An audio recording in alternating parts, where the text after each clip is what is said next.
Bom dia, pessoal. Eu vim aqui falar com vocês um pouquinho sobre o currículo, que é um documento muito importante, né, do projeto político-pedagógico formado em cada colégio, tá, pessoal? Então, o currículo, ele já vem dos primórdios, né? Não é de hoje que este documento é utilizado, tá, pessoal? O primeiro currículo, que a gente pode assim dizer, foi trazido pelos jesuítas aqui para o Brasil, tá, pessoal?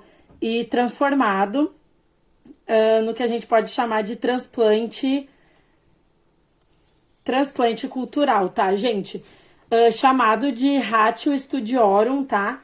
O que significa que Ratio Atque Instituto Studiorum, em latim, significa organização e plano de estudos, tá, pessoal? Isso foi trazido pelos jesuítas e transformado já no transplante cultural por Anchieta, que foi o primeiro provincial brasileiro a realizar todo o seu estudo e a sua didática em torno do idioma tupi, tá, pessoal? Que assim poderia ser falado com os nativos e também com os colonos ao longo da costa brasileira. Isso aí, neste momento, já observamos o transplante cultural que foi fazendo com que o currículo trazido pelos jesuítas foi adaptado ao ambiente brasileiro por Anchieta, tá, pessoal? É aí, pessoal, onde podemos perceber a importância histórica e cultural que o currículo tem nas nossas escolas, tá, gente? E podemos também perceber vertentes francesas no currículo e norte-americanas, tá, gente? Sendo que o próprio John Franklin Bobbitt, ele afirmava, né, pessoal, que o currículo é um conjunto de uma série de coisas em que as crianças e os jovens devem se aprimorar, devem experimentar dos assuntos da vida adulta, se aprimorando no colégio, então, tá, pessoal? Então, portanto, o Bobbitt afirmava também, pessoal, que os colégios deveriam ter a função de funcionamento como o Taylorismo, tá?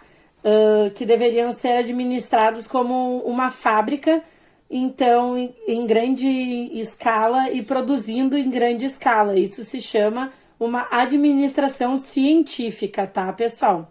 E a prática desse modelo curricular era baseada na disseminação do conhecimento, conforme a denominação bancária também feita por Freire, tá?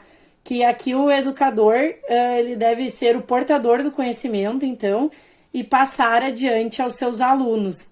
Um método explicativo geralmente era usado, né, nessa educação bancária a que Freire se refere, tá, pessoal? Então, o que realmente importava, pessoal, nessa educação científica não era o ensino que as crianças absorviam, e sim o resultado final em provas discursivas e dissertativas, tá, gente? Então, a produção em massa e não o conhecimento em massa. Então, não era o que importava o que as crianças absorviam de conhecimento, gente, mas sim o que era o resultado final nas provas dissertativas e discursivas feitas pelos alunos, tá? E esse cenário, então, ele fornece uma visão geral do currículo nas escolas, que a gente pode perceber que o currículo é a espinha dorsal de todo o funcionamento de um colégio, tá, gente? Os processos de aquisição de conhecimento, como devem ser definidas os conteúdos para cada série, a divisão das matérias, tá, pessoal? E a distribuição desse conteúdo de forma crítica e presencial, tá? Na história atual, formando, então, os melhores indivíduos na prática do papel social de cada um, tá, gente?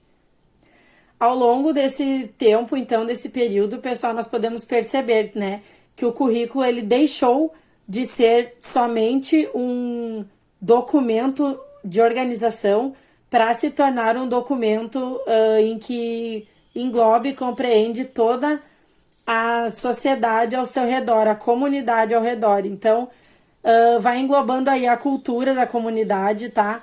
O social dessa comunidade, gente. Por quê?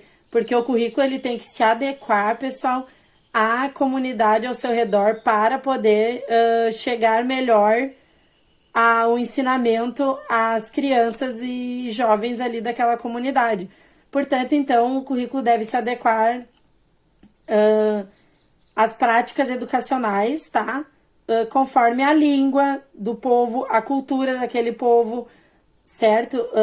Então, ele vai se arraigando nisso daí, gente, e se moldando a essas estruturas sociais para que os conteúdos sejam de melhor compreensão para cada aluno, tá? Então, o currículo compreende também uma grande estrutura para ser pensada enquanto a formação dele, tá? E gerando, assim, subestruturas também. Como a estrutura física, né, que essa altura tem que englobar toda a estrutura do colégio, as salas de aula, os territórios, os espaços que podem ser entendidos e usados pelos educandos, tá, pessoal? Para melhor explicação e melhor introdução do conteúdo aos alunos. A estrutura material, que são os recursos materiais e tecnológicos que a escola proporciona para o educando passar para os seus alunos, tá? A estrutura ideológica, que são os conjuntos de ideias que direcionam a escola e os educadores para passarem aos seus alunos, tá? Discutindo também a organização dos conteúdos curriculares a serem trabalhados, certo? A estrutura pedagógica, pessoal, que são os pressupostos teóricos, é a teoria, a base da teoria que vai ter ali no teu currículo e proporcionar a melhor explicação e melhor introdução do material para os alunos, certo? A dimensão organizacional, que é a maneira como a escola deve se organizar e deve ser organizada, planejada e preparada conforme os seus alunos e conforme a comunidade que ela precisa englobar e se estruturar para melhor atender. O campo curricular, né, gente, que é a adaptação sociohistórica dos educandos, que nos casos são os alunos, né, e o currículo que precisa estar adequado no contexto escolar. Isso deve ser coerente conforme as implicações socioeducativas, tá? Promovendo as relações interpessoais e intrapessoais dos alunos, tá, gente? Então, aqui a gente pode perceber o quão importante é estudar o currículo, né, gente?